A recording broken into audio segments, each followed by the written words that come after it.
Are you struggling to scale your roofing business efficiently? Ever wondered why some companies streamline their operations and increase profits while others get stuck in the chaos? In today's episode, we'll dive into the essential strategies for implementing technology to supercharge your roofing operations. We'll answer questions like, how can you identify the right tools for your business? What processes should you prioritize for optimization?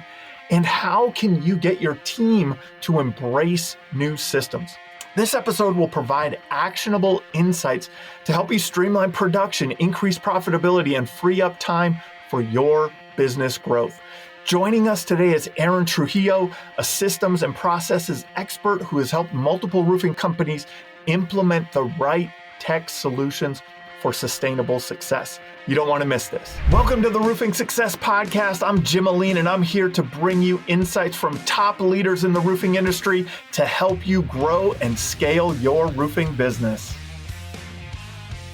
Hey, welcome to another episode of the Roofing Success Podcast. Today we have my friend Aaron Trujillo, one of Denver's finest. How's it going, man? It's going great, actually. Yeah.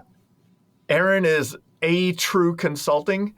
Aaron is a systems and processes person. Like we've had conversations for years now, and it's like systems and processes within, but also in technology. Like these are like, that's why I think we get along so well, because we're all about this, man. Tell the listeners a little bit about yourself, and how you ended up in the roofing industry.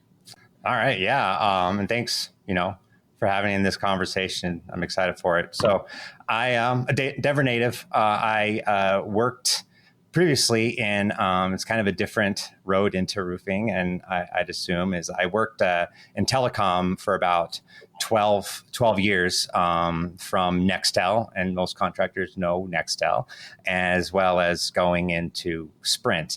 I worked as a process specialist engineer. I wrote processes for all the call centers worldwide, and then I assisted in their big conversion transition over to a brand new system to within, and kind of traveled with the company around the country, training the big call centers, as well as that outside salespeople and their technical support within all the phone centers back when all technical support, you had to go in the store to get your phone all serviced and everything. So I trained them on the new systems and everything, and helped kind of streamline that.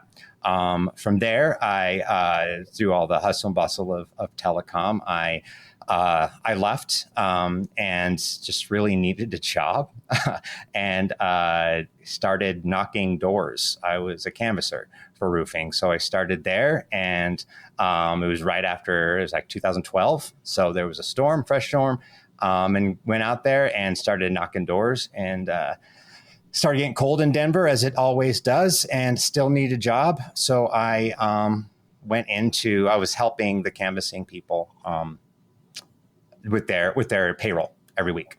And I found some issues around that. So I started cleaning up and started saving the roofing company nearly around $30,000 a quarter, because payroll was so bad. So they brought me in to do that and start doing accounting work. And when I went in, it was a very large company within the country.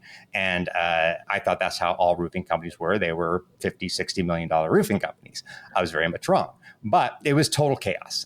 Very few, a very low internal staff, lots and lots of sales guys, which is not bad, but it was just a chaotic, we're doing the best we can. And with my background, I kind of started looking like, well, you need a good system.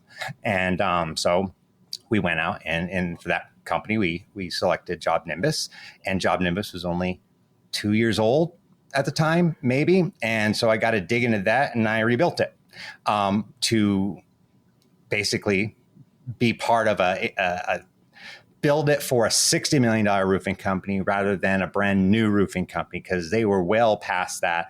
They had some infrastructure. They had a good cost to profit or cost to revenue kind of balance. I just systemized everything so that the sales reps can sell.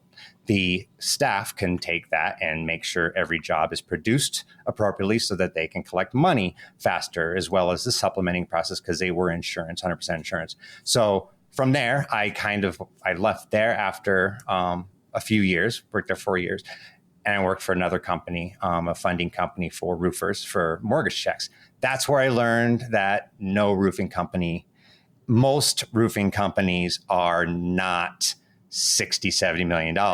So that's where I worked for there for a while, trying to build out a CRM for that company, and decided to kind of realize, like, man, there's a lot of opportunity to be of service here. I love the roofing industry. I love the contract, because when the right vision is there, meaning like, we're doing this for the people that need a roof, the people that need this, because most people don't know the first thing. They don't even know the color of their roof.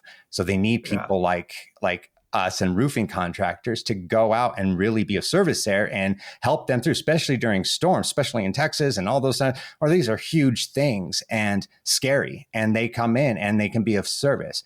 And on top of that is a very lucrative business if done right, and it can grow. And this is an industry that'll never not be around unless we all burrow in the ground. It'll always be there because everybody needs a roof. And when you can align that, and then to help, I build out these systems and help with these clients to match their vision, their process into their system, and let their system be the tool versus the albeit thing that fixes all the problems. How can I integrate it just like another employee of the company? Yeah. It's just what helps capture that vision and continue on into a legacy, or whether you want to sell it, create a legacy, hand it down to your clients, go nationwide, whatever. It doesn't matter. It's just, what is that? How can we build these systems out to make that happen? So I guess the glaring question to me is, like, how do you supercharge your roofing operations with the use of technology? Because it seems like that's what you've done with these companies. What are the steps for that? How do you do that? All right. Basically, it's, if you're in business, how I believe, if you're in business and you're getting sales of any kind, you're doing something right. And so we all go into something with some sort of process. How am I going to do this? How am I going to start this company, build this company, and where am I going here?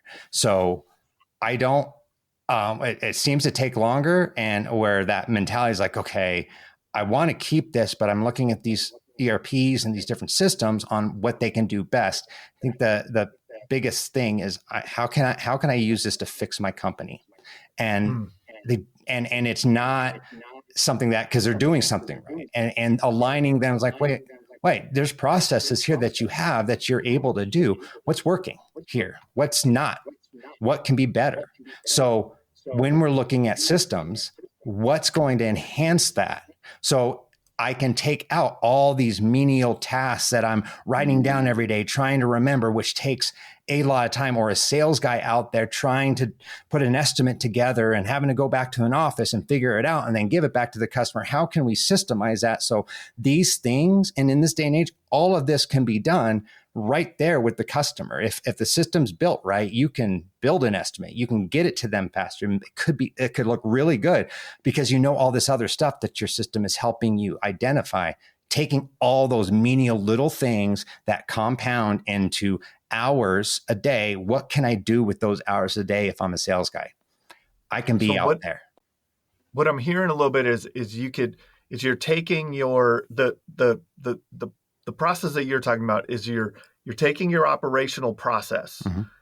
and you're finding technology to make it more efficient. Is that correct? You're not using the software as I heard you say it's earlier, like it's not like the software is what you're looking for. It's how are you're coming from with the mindset of, what are our processes? Where can we find efficiencies in our processes? And what technology can we use to improve those efficiencies? Correct. Okay. Yes. So we're not like, it's not just like, hey, let's just go find this. Look, so-and-so has a new CRM, or so-and-so has a new estimating software. So like, let's just go and get, like, you're taking a step back and you're going, okay, let's really look at our business. Here's how things flow through our business from the sales perspective into production. Like we're looking at that, and then we're going, okay, now we know our system. Now we know what we're like, our flow. Now let's find the best technology stack. Yes. For what we're doing. Exactly. And it can be a step. Okay. Yeah, it could be several different types, but what's going to be that tool as you go through that exercise of finding what your processes are, you're going to find the breaks. So you're going to find the things like, oh man, we really have a hard time here. How can something else help?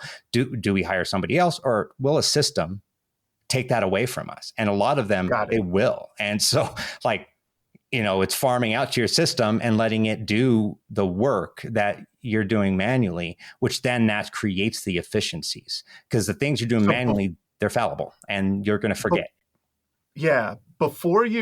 Maybe even before you map your system, do you think it would be important to kind of see develop your vision, where you're trying to go, what you're trying to do? What do you think there? Yeah, absolutely. So where you're going is the fastest way to create that straight line to getting there, right?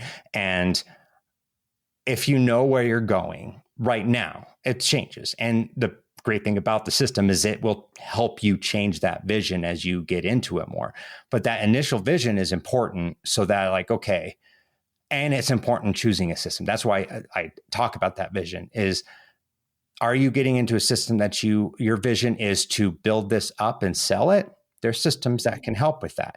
Is it something that I want, this is going to be mine forever? There's a different system that will help you do that as well, that may be more customized to where you're going. And there's a lot of different systems out there that can do that. So the vision is important. It's definitely, a vision is not concrete. It's something that, here's where I'm at. Here's where this is my next vision.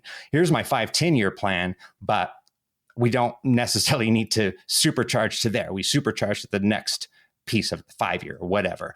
And that will help. And then looking at systems that, okay, that 5-year plan is great. How can we get to the 10-year and 15? Will this fit our entire? And that's, once you have that thing start to get easier, the next stage would be the process. But once you have your vision, that process becomes a little bit less overwhelming to kind of put together. So we're kind of going to it.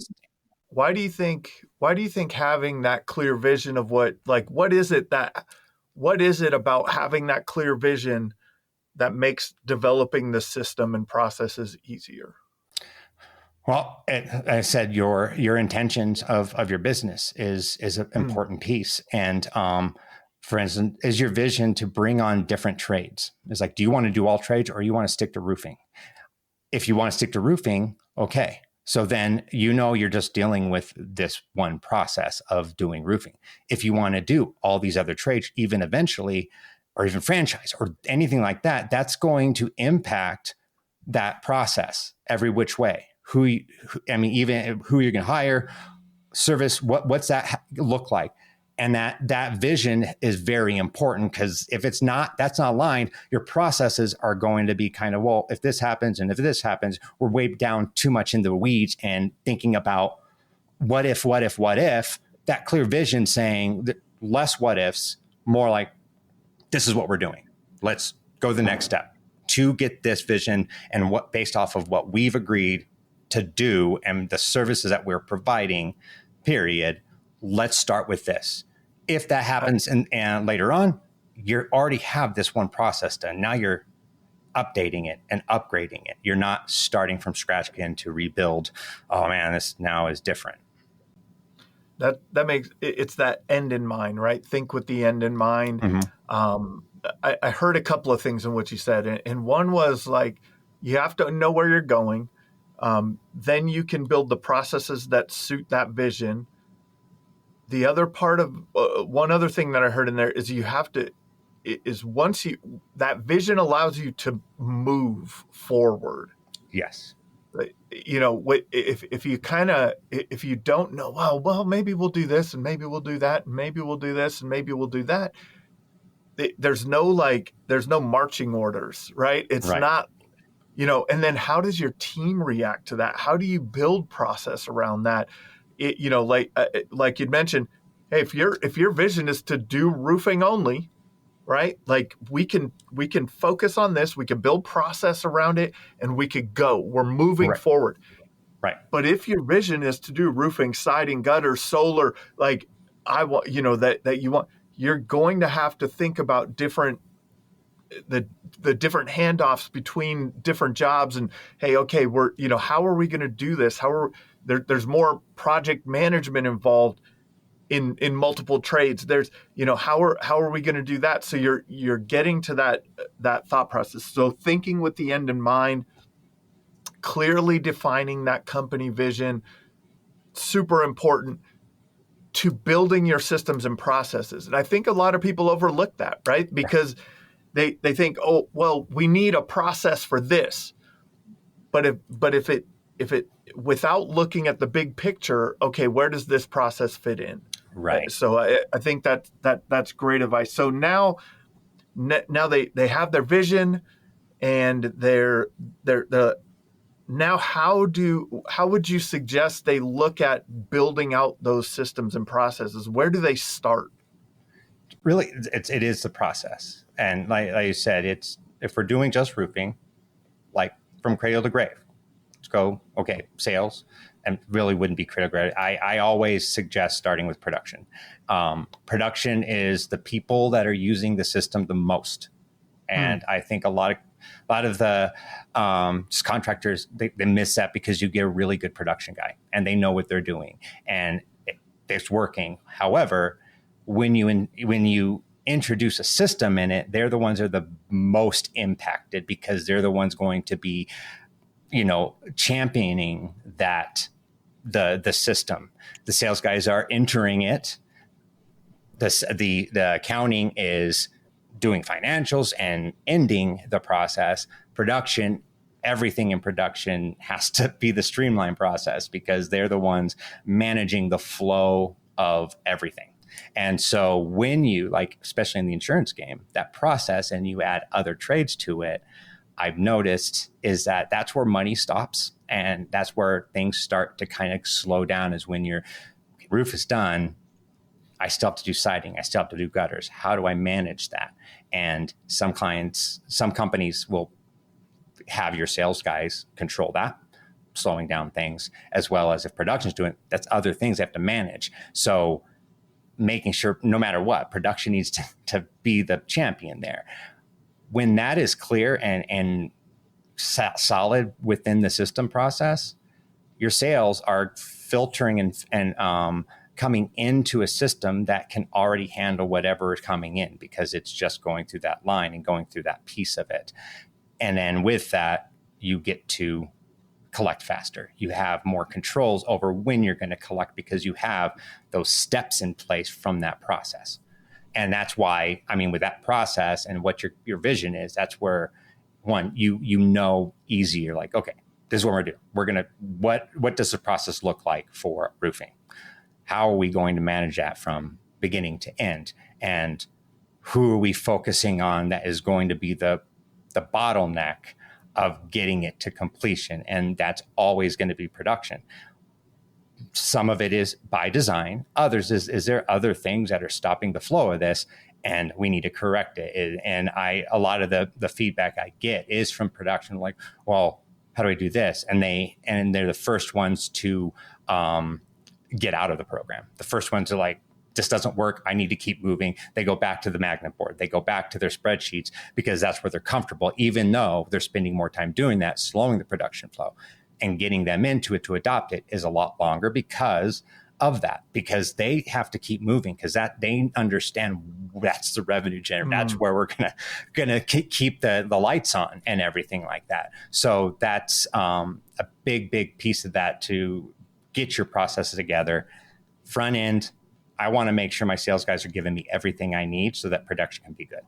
Everything I need. So they're that champions of the data, if you will. Production is taking that data and making sure it's carried out appropriately. And when that is, you have better customer satisfaction and people pay faster and you have a really good idea of your costs to your revenue, because they're also the ones doing that. They're the ones that are championing the cost versus the revenue, and making sure that we're collecting enough, we're going to make money on it. That's for sure. I love that you said to start working on your systems in production. Now, I think this is good advice for a startup. I think it's good advice for a kind of a scaling roofing company. I think it's good advice for an enterprise size roofing company, right? Like that $60 million company that you worked with. I've seen a couple $100 million a year roofing companies where there was still seemingly chaos, right? Like Right. it was just like, hey, and it was kind of to what you said. It's like when people have their way of doing things, they'll revert back to it a lot of times if you try to implement new technology into the process. So I want to go back a second. Before we implement a technology to solve a problem in the business, I want to talk a little bit about maybe some advice on who's building the systems. Like who, as a small startup, maybe it's more on the owner's shoulders. I don't know. What do you think? Like, does that production manager build the SOPs, build the process for production? And then I think, it's the working on your business and in your business, right? That's working in your business, right? But like the SOPs are on your business. But going out and finding a technology that matches your process or enhances your processes, that's even more working on the business, right? 100%. So who do you when you go in and work with roofing companies? Who are you developing the processes, or are you saying, hey, let's get your team together? Hey, your production manager should build all of the production processes, or is it like how do you see that, and what have you seen most effective in that regard? That's a great question, because it's funny. So what I do is typically just like, okay, let's map this out, and production is a big piece. Absolutely. Typically, it is it's the same across the board for most companies. Is production is the same, because it's the materials, scheduling labor, that kind of stuff, and then managing anything that quality control, that kind of stuff. And so they're a big piece of that's their standard. That's the foundation of it. However, I talk with other, like the financials and even the sales teams, and then as well as the owner. Typically, it starts with the owner. The owner is the visionary, typically. And so they're the ones that want to, here's where I want to go. Here's the things that I need so I can run my company. And how are we going to get that? I'm not getting this. I'm not getting this. I have no idea where I'm at with this. And so then you go the next level. Who is doing this? Who is actually responsible for creating this work? I'm a big fan of departmental type of organizations where you really take it's like, okay, who does this?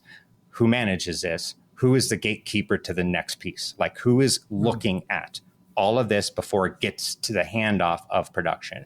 Who's managing that? Those are the people that were setting up those, like, all right, well, if this is what production needs, production and sales, they both need, sales needs to know what production does, and all the financials need to know what both are doing, right? So with those gatekeepers, so when you develop that process, I work with definitely SOPs, but each person has a different SOP.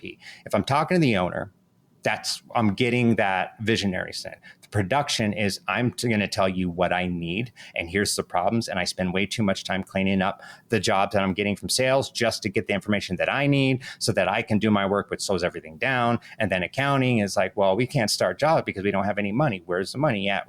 And so what process is there? And maintaining that if we don't have it, I can't do it, doesn't exist in my world. But it happens so often that I need to get this job done, so I'm willing to take this extra time. And then the next thing is I get the fortune when I also start talking to the people that are like the front desk, who's answering the phones, who's doing those things, because then, to be honest with you, that's where you get the real story. You get the real story with the front office a lot of times, because they do a lot more than most, because they are getting the calls, right? And then they are having to do adding things into the system. Well, they're the ones that are starting the process. When I say productions are in the system, by the time they get it, it's already in the system. We have the front end that has to put it in the system. Is it simple to get all the information in there? Is the system that you're choosing, it's easy? Is it something that can integrate with something else that helps feed into there, so you're not manually doing that work? If you're not manually doing that work and it's automated, that information is much more reliable, right? It's coming in as it is, and you're forcing that information to come in. So when I go in and talk to these people, it's like, okay, where can we automate a lot of this stuff? Because it's the same information over and over again. It falls apart when I only got the name and I got an address. Somehow I didn't get a phone number. So then it gets to everybody else down the line. Like, how do I get a hold of this person? So it's like those little things that we're relying on here, choosing a system that is allowing you to not have to think about that, being able to know that now I'm just verifying versus creating. And so you really get into every single piece of the department of the company, because they all hand off to somebody else. And that's where that streamlining comes in. What are the 80% of the time? Are we starting from the beginning and going through and it moves really, really well? Like most of these jobs, you don't have 100% of problem jobs unless you've created them from the very beginning. Whereas most of them, in my experience, when I was working at the other company, at one point I was doing commissions and I realized, wow, I bet only one other person in this company actually understands every piece of this job. And that's the sales guy or the project manager. They are the only one. If it goes through nice and great, everything, and you don't even know, you can rely on your salesperson or project manager. They're the face, and they're good, and everything else is like, wow, these are just kind of flowing through. We didn't even know that we had 100 jobs this month, because they just flowed through, and that's the goal. So then I can focus on those 10% that might be problems, or how can I be proactive about the ones that might be coming up that might be a problem, and I get ahead of it. So managing that time and how much of that is, and that's all part of that process to bringing those things to light easier and faster. Yeah, I love that. That if you have your process done correctly, things can flow through the system. It can get to be where it's like, oh, this is working. When things are working, they start to, we don't get to pay them as much attention, right? The problems are always where our focus goes, right? Yes. And so if you can shrink the problems, because you're going to have problems. Oh yeah. This is construction. Like there will be something that happens. Like there will be an anomaly here and there. But then you're able to identify that quickly, and you're able and potentially ahead of time. Yeah. What if you were able to communicate with your customer about the problem that's going to take place and set the expectation properly around that?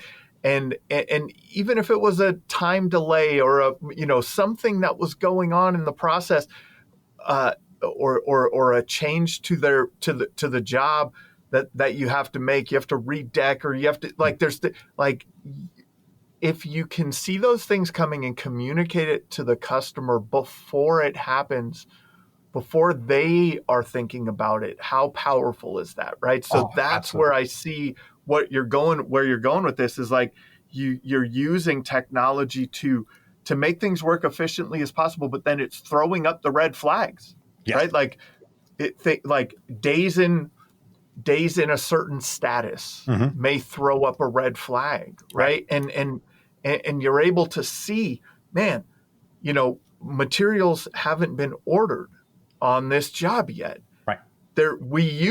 Our process is to order materials within X amount of time, but we're at Y amount of time. Right. Like red flag comes up, what's going on? Now you can adjust and get ahead of things. Right. Is Am I seeing the picture clearly? 100%. And you brought something up with communication. And that's another thing you're looking at in systems is, can we utilize that to create those redundant communications along the way and not rely on the human factor, right? And that's when we're communicating. We want to enhance that human. I'm not saying you take the sales guy away and that is very, very special. However, if it's the only thing, you're going to have some that just aren't, and you don't want your customer telling you where you're at in the job and the support you're giving, right? So, and it happens too often. And so you resolve that by just setting up some automations that will fulfill that communication, at least feel that they're being heard or they're being reached out to. And then coupling that with others that are like, hey, Mr. Sales Guy, have you checked up on this? And really the whole process is like, you even brought up the we didn't order materials on that. That's not a system problem, right? That we're taking the system piece out of it. That's the person problem. So we go in and we need to check with our production manager who's ordering those materials, who is doing that, and where did we fall, and what happened there. Let's follow the breadcrumbs back to where that started. And now we're dealing with coaching issues. Those are things that you have to do within your company, and so many times they don't know, and it's very easy to say, well, the system didn't. It's like, I know it's very easy to do that, but if we kind of manage the system so that it isn't, it's like, well, this is actually where the piece it stopped, and we need to do this. How can we make this easier for you? Is this something that you're getting caught up within the training of it, with the understanding of it? So you're asking those different questions and being able to manage your company differently and not relying, thinking okay, the system should be fixing everything. It doesn't. It just brings to light what needs to be looked at, allows the system to run efficiently, your entire company to run efficiently, and finds those little breaks that, like you said, those breaks, it's you're not going through the whole system and trying. I've had companies where they're like, okay, stop everything. We're going through every single file and folder to see everything is that. It's like, that's a massive waste of time. It's like, you can't do that. Okay, so now we're going to fix it along the way. So we'll put some things in place, but that's what you can do with the system. And if it's gone in there to build it as well, choose it, and then to build it with that mind, again, back to 1 and 2, vision, process, that system becomes a lot easier to build out, choose, and build out, because you have a clear understanding of, yes, your processes are breaking here or are taking too long here. What kind of system do to help us with that? And then what kind of system is going to enhance our processes and we can manipulate to make sure that it is our process in a digital way right in front of us every single day. I think that it also helps. I think when you have it structured in this manner and the technology is giving you insight into your business, into the communications, into the flow of things, I think it takes the feelings out of people management a little bit. Yeah. If you see that, just to use the same analogy or the same example again, if you see multiple times that the materials have not been ordered, right? That's a people problem. Mm-hmm. But without the technology behind it and being able to track all of that and see it from an owner level, from being able to see things from like the owner metrics, right? Mm-hmm. That visibility of, hey, which salesperson is bottlenecking things, right? By not handing off all of the information that production needs to take the job and build this roof, right? Like, correct.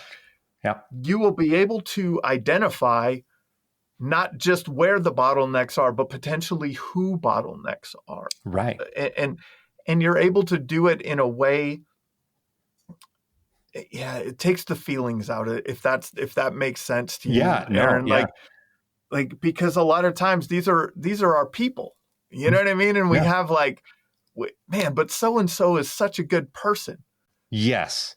And you're looking at matrix and you're looking at the the practice, and it's not necessarily the person, and we're catching it faster. This really, really works well when it comes to subcontractors, your labor guys. When you're dealing with warranties, you have a system that's handling that kind of stuff. You're going to see like, wow, every time this subcontractor is assigned to this, I'm getting warranty work for nearly everything. So now you're like, okay, this is a great guy, and he's been with me for 15 years, but man, he's messing up. And he's messing up a lot. It's costing me more money because I have to provide that.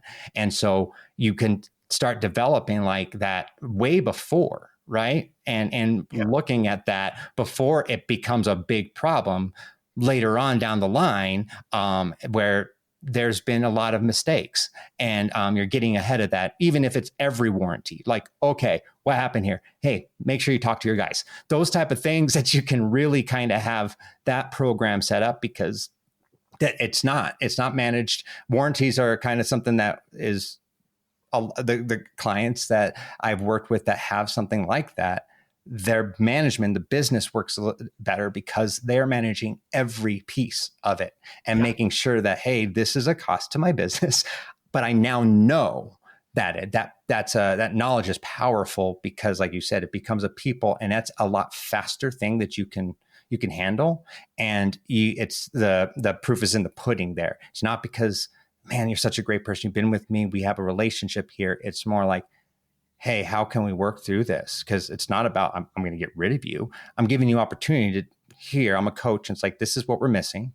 What's happening here? How can we help you? How can we help you champion this a little bit better? How can we make this happen? And then you work with your tech person or somebody. It's like, okay, it's a system issue that's going to make it easier. And it could be an understanding of a word. I've had it where a word that is in the system is not making sense. And so things are missed, like inspections to appointments, those type of things. People kind of just, it's like, oh, what is that? If they have to kind of try to define that, well, the system can be changed, right? And in most systems, you can change that. And it's a simple solution that you wouldn't have known until you've had those red flags go up. And so that's the importance of looking for those systems and aligning your values and your vision and your process to that, because that later on, and we'll talk later about it, but that calculates into the actual adoption of the system and getting in there and trusting it and allowing yourself to actually do it and taking that piece out of it, and know that when you're dealing with behavior change, you don't want it to be the system that is confusing. If you can make it change and manipulate so that is better, we can just deal with the behavior of change, which is already hard, and take away that the system is also vernacularly off and not making sense. So you're choosing, back to kind of what you've said a couple times, you're choosing the technology, your tech stack that integrates with your vision and your processes, right? And so you're now you've done that. Hey, our language is a little different in our process, so we want to make sure that our tech allows us to adjust the language in it to fit our language versus, like some language that our team has to think about. Well, yeah, we don't say this, we say that, so it says it different here. And so that all of those are things that you can look at when you're choosing this tech. So now that you've chosen the tech, you got to build it out and to your processes. What advice would you give to someone in building out those process, or the building in the tech to the processes and vision? Oh yeah, the first thing is to go in there and build foundations. What the system does this foundational piece. What can we manipulate to kind of build into our process? What things do I know that we're going to have as a company to make some changes around our process, because the system does that and we can't manipulate those things. So what am I looking at? My mindset is always build it to my business. And the systems, that most systems you can. Some are a little bit more rigid, and that's part of the decision. right? Just because you might not have a solid process. You might, from the very beginning, just been trying your best. So then maybe that's part of the issue, is that I need a system to help align me to where I'm going. And so that's the system you choose because it's built to do that. It's built to like, all right, let's line you up. This is what a typical roofing company is going to be doing. We want to help you out in a system that's going to give you that training. Others, like more established, they have something. So they need to find something that is going to be manipulated to take that foundational, like I said, sales, production, collection. What does that look like for your process? Then once you do that and put all the stages and the words that you want to use in that, everything makes sense. Then you look at the other things like the communications and all this extra stuff. Because a lot of times what happens, as I'm finding, is that the company forgets that they're already doing these things and they don't realize they're doing these things. So they go into it with the mindset of, I want to make sure all the bells and whistles are working. I want to make sure all my communication is there. I want to make sure that all my part, and it's like, okay, we'll get there. Will this match with your current process? And once we get that implemented, which is typically trying to get there as fast as possible, foundations, start working it, because that's where all the things that you've done based off of muscle memory. If you're doing this for a while, you don't even realize that you do this every day until you put in a system that is bringing those things to life, like, oh, where do I do this? And so then they go back to writing it down. It's like, all right, that's not, we want to stay in the system. Let's now update it to your foundation, even more, and add that more detailed stuff. Then it's a lot easier to look at, like, all right, we're flowing through. This is good, but man, we have a real problem with communications. We really want to up that. Great. We have the process flow. We're good there. Let's put the communication, because now we have the triggers along the way. Where are the milestones that we can send these out? And that's a huge, just starting there and taking out. It's very, very attractive. Every system, that is how it's sold. It's sold based off of the bells and whistles. This is what you can do.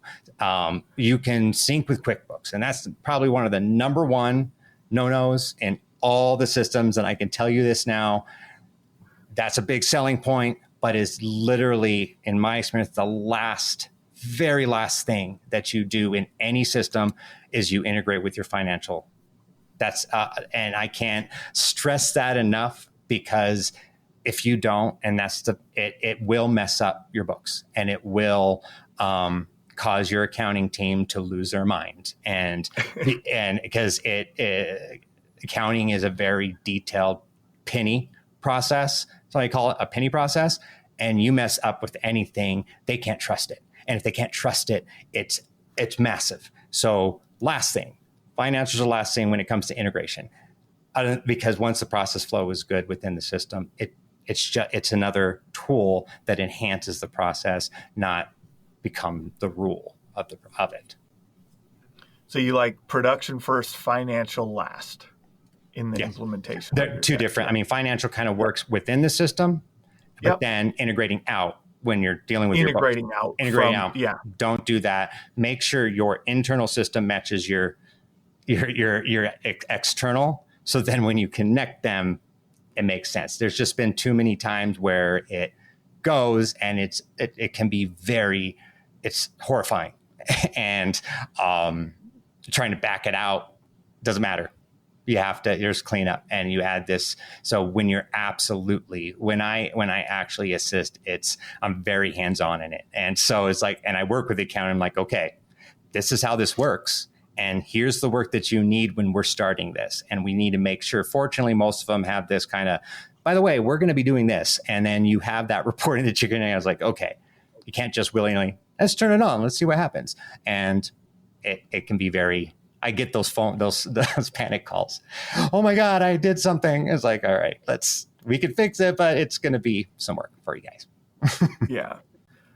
I think with all tech though, like I love your process of this. Like, you want your tech to match your processes and your vision. Your processes have to match your vision. All of this gets in alignment. and I heard you mention a couple things along the way here, but I think sometimes the best tech that you can implement is the one that your team is going to use. Yes. Right. And so if you, like, I know companies that have spent, $100,000 on a full CRM build out, and they get to the team, and the team is like, yeah, that's cool. Yeah. I don't like it, Right. and so, so I guess it's implementing, right? Implementing the technology, and what are some advice that you could give on that? Well, yeah, and for that, all of the previous is important because of that. So if you are going in and training a system to fix something, the chances of you changing your system later on is higher, because you don't have a clear understanding why you're having it. So that directly impacts integrating a system. Have clients that have switched between 4 or 5 systems within a year, and it's scary. And when I was like, okay, that's why you need to do this thing first. So when you do choose a system, you are using this period. Yeah, you're going to have, because I don't like it. Like, great. It's easier if you have your owners and the people that are running the company are all in. This is what we're doing. This is where our company is going, because we have this vision. If you want to come with us through this vision, this is what we have to learn, and we have to go that way. Preparing up to that point with the process, it should feel right. It should feel like, okay, how you're just dealing with some of the technicalities is, how do I put this in? What's this information mean? You can train that. People will understand that. But the process is way off. It's harder. It's harder to get people to adopt that. There's always going to be change, but it's easier to adopt when it feels familiar and it becomes easier for them. That's what I mean, we really have to say, okay, what are you doing now? How long are you spending on it? Can you do the same thing here? And mine is like, hey, behaviorally, how much more work or jobs or sales can you do because you're taking this piece off? Let them kind of come to that conclusion. Like, wait, I've seen a lot of, where the hardest is the more senior sales reps, typically, because they're already successful. They're good to go. And so where you're winning more is your new guys coming in, because they don't have any other understanding, especially young kids that know technology that are coming in because it's part of their everyday life already. So you build that, and they all kind of start to mold together. Your guys that are more senior, they're going to, the people that are more senior, they're going to kind of push back a little bit more. You're going to have to kind of coach them, and the owner usually has to be the ones like, okay, this is where we're going. I know you bring me $3 million a year, but you could bring 5. And I believe that you can if you do this system. And then you let the others kind of just float away. And that's a hard thing, really hard thing to do, because most of the time it's coming to me. It's like, hey, how can we make this work for this person or these 2 people? And it's like, well, it's not a smart thing to do, because you want to deal with the 20 other guys that are coming in that are going to that are going to increase it and not push back. So then my experience was, some of these guys they'll start, it's more of a competition thing. Like, these young guys come in and start selling more. It's usually the indicator, like, whoa, time out. Nuh-uh, that's not happened. Why am I not on the leaderboard anymore like this? So they will either take that choice of, hey, how do you do this again? Or there's like, I'm going to start my own company, which is fine. Either way, it's fine. It's just you're clearing it out to make sure that the number one thing, owners, production says, this is how we do it. This is how we're going to manage it. Make sure everybody else does it. We don't want to make it hard. And we are all in on this. We are not going to make these changes. And it is, because then it's catastrophic. You lose sales guys all the time. You'll lose people. People get tired, or it becomes much harder to implement something when you're in your 3rd, because now it's just like, oh, you know what? I'm just going to wait until they change their mind again, and I'll try to learn that one. Because they stop trusting the company because of like, well, where are we going? What are we doing? And then I would also suggest that you make them a part of it in the very beginning stages. Just because there's an adoption there, they have a say because they're the ones doing the work. That's why I talked about earlier talking to the front desk person, because they're the ones, or the production people, because they're the ones that know the process because they carry it out every day, rather than looking at how can I get my big numbers to run my company. You need, who's the data providers? The data providers give you the information. And if they're like, oh man, I really like this, and they can learn and integrate into and then adopt it, it starts to fall all into place. And now the owner's starting to see what they want to see over time. It's not immediate, but it's over time. It's like, oh, this is really working. I'm seeing what my intentions are now being met as well. But that foundation needs to be set for sure. And I think another part of it is that we have to. You had said like you don't want to be switching all the time. So when you have your tech aligned with your vision and your processes, and you're going in this direction, you're taking more time up front to figure out what's right for your company. You're including everyone in the process. But I still think that there is people still need to be trained on an ongoing basis in using these things, because it's like, man, but it's simpler. Just use it. Yeah, right.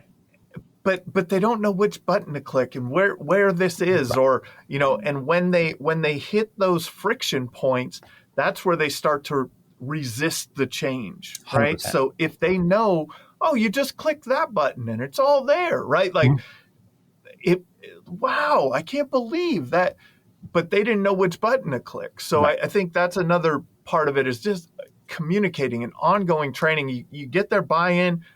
It's aligned to the vision. And then it's ongoing. Like, hey, what do you need with this? Where are you having trouble with it?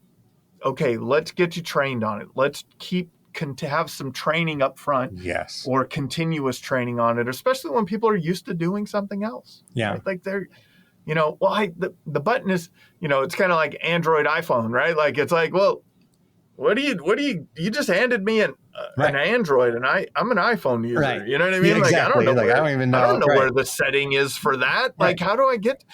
But if someone gets used to it and is using it for a little while, man, it just makes it so much easier. Yeah, and I'll add to that it's a story in most companies I work with, like the bigger companies, they are able to do it. But the first one, I basically every day or every week on Tuesdays, I sat in a room and communicated. It's like, hey, you want updates? You want to be trained? I'm here. And I would sit there. Some days, some weeks, nobody showed up. But then people would, and I would take that time. The people that are like, okay, I want this. I have other clients that once a week, we open a lineup, come to it. Especially when most of these sales guys are not W-2s, they are subcontractors. You can't force them. We just have to give them the room. Here's the room to get to when you, and this is when we do it, that constant updating, or just making sure, hey, do you have any questions? I said, it's usually not getting that until it's launched. You get that initial training, and we want to spend more time on that technical side of it when you're training the system. That's why we build the process into it, because I want them to learn about what they do as a salesman, as a production person. They need to know that the system can't. The system is there to take that process and help you move through it and learn at the same time. A lot of my systems I build out, I think of that like, okay, I don't want to spend too much time telling you what the process is. I want the system to tell you what the process is. I want you to go out and learn how to sell. I want you to be out in the field as fast as possible. No sales guy likes to be in an office for more than an hour and a half, tops 2 hours to learn about something. So you go in, here are the barriers. Here's the button.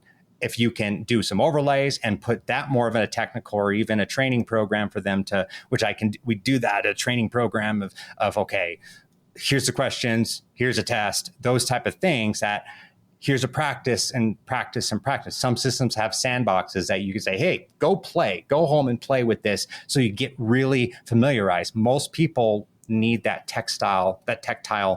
Let me just go into it. That's always whenever I teach, it's like, all right, just let me go into it. Great. Here you go. Get into it and learn it. Don't always ask questions, especially the person who's built it out or is owning that. Ask lots of questions. It's for me in my business when I'm working with other, it is the most helpful thing for me to really understand where you're at, for me to make those changes in the system, because there's going to be, it's period. Things upgrade. You're going to the next level with your company and a 10 million, 20 million point, and you need to make a change because your business is different. This process doesn't work anymore. So when those consistent changes are being consistent, to make sure that's it works right, and your people are going to adopt it because it's the same system, and they're going to accept updates a lot better than brand new.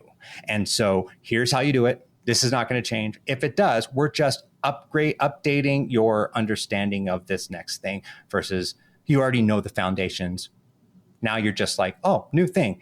And they appreciate the new stuff. They're like, oh my God, there's all these things. Like I said back before, when I'm building this out, we build with foundations. They get that foundation, and they also are working through the difficulties of, well, I thought this was supposed to be easier. I still have to do this. I still have to do this. Great. So now when I go and apply the next levels, which are already part of the plan, it becomes like, finally, oh my gosh. And so I'm in it, and now I don't have to do this. So it's an upgrade. It's like, yeah, now I'm good. I can, and then they again own it. They start owning that system, and they're like, really, oh man, can we do this? It's like, oh yeah, that's the next phase of this. So you kind of just help you stay. I try to stay ahead of it on where they're going, because I've worked with, I know where that is, but not overwhelm them with this, is because that's where you, even if it's all bells and whistles, you're still not going to get there's like, oh, that's really cool. Oh, that's cool that it does that. But I'm good with my system for now, because I know, even if it's harder, even if it takes more time and all they do is complain about it, which that's what I get in the beginning. Oh, nothing works. Then you launch it. This works a little bit better than I thought, right? Then they come back here and it's like, and then they compare like, well, this did this. Can this do this? Oh, what if it doesn't do it? So there's a lot of different areas, and we want to negate all that. We want to make sure that we're going forward. A key point of what you said there is that there are iterations to this, right? Like you can introduce something like, let's take care of these things. We don't know the technology will handle these other things, but let's start with these things. Then we'll add these things, and people are going, oh, wow, yeah, now I'm more bought in, and now I'm more bought in, and I'm more bought in. And by the end, it's functioning much more efficiently. You can't build it off of these bells and whistles. It'll always fall apart. If the foundation's set, you can build a bell and whistle and realize it doesn't work. All right, let's just take that out. It doesn't impact the process. It just reduces that. And you think, okay, this is actually taking more time. All right, let's take it out. It doesn't impact your daily thing. It just is, that didn't work. So in all of this, we've talked about supercharging your operations with the right technology. We talked about starting with your vision, moving into your process, choosing the tech, and then getting your team buy-in and usage of the technology, iterating on it, continuously iterating on it to make it better. In your experience or in with the companies you've worked with, what is the best outcome that happens from this, or what are some of the best outcomes that you've seen happen from doing this properly? So some of the things is, especially I talked about the production, had stories like, man, I just can't keep production busy. And that in a company, and I stress it a lot, is like, that is the best place for you to be. Mainly because that means it's efficient. Your system is efficient. And now you are saying, okay, sales guys, let's open the floodgates. Let's go. And why aren't we getting sales? What adjustments can we do? Because now I trust that my production is flowing. And so now let's open the floods. Let's open the floodgate. Let's see how much can we look at our SEO? Can we look at our marketing more? Can we spend more money on these? Because I know now my production can handle it. There's not going to be, and backlog isn't bad. It isn't bad as long as things are still flowing through, right? You have to slow down production sometimes. You have to all right, do I need to hire more people here, more sales crews? But if it's flowing really well, that means everything's working. So now let's put money into these other avenues of sales, marketing, advertising, getting more sales guys. How do we get these leads flowing more into it? Because we get to now. And so that's a big piece of it where the success starts to kind of come in, where the thing that a lot of times they come into and say the problem is what isn't. They find this production needs to be handled, and then they get to the solution that they've wanted in the first place. Yay, we can start selling now, and we can put the money there so that now we're growing. Now we're adding to that, a 30% revenue increase in the year because of the process just flowing through. And my experience of the companies that have done that, which the ones that really grasp that idea, they do. They always do. In my experience, all of my clients when they really grasp it, okay, we're going to do this, they do increase, and they do. And it's one of those things that they're like, how much should we do? And it's like, oh, really? Cause things flow through. So we did that many jobs. And then we have looking at, we got a lot of money, and we talked about earlier, the costs. You see those things more. And then that's where they start making money, because they start wow, why are we spending so much? Why is my margin not changing? Well, you know that now because you have the reporting that you need, and you've probably been there for this entire time. Now you know, so now you can make adjustments so that your revenue, and you work with the costs. And now you have a owner transitioning out of working in the business and working on the business, because now they're having conversations with suppliers, manufacturers, and being able to manage those costs, and where their vision, I'm now walking solely towards my vision and how I'm getting there, because the vehicles to help me get there are running nicely and redundantly and efficiently. Awesome, man. Thanks, Aaron. This has been another episode of the Roofing Success Podcast. Thank you for tuning into the Roofing Success Podcast. For more valuable content, visit roofingsuccesspodcast.com. While there, check out our sponsors for exclusive offers, shop for merchandise, and sign up for our newsletter for industry updates and tips. Also, join the Roofing Success Facebook group to connect with other professionals and stay updated on the latest trends. If you enjoyed this episode, please subscribe, like, share, and leave a comment. Your support helps us continue to bring you top industry insights. The website link is in the description. Thanks for listening.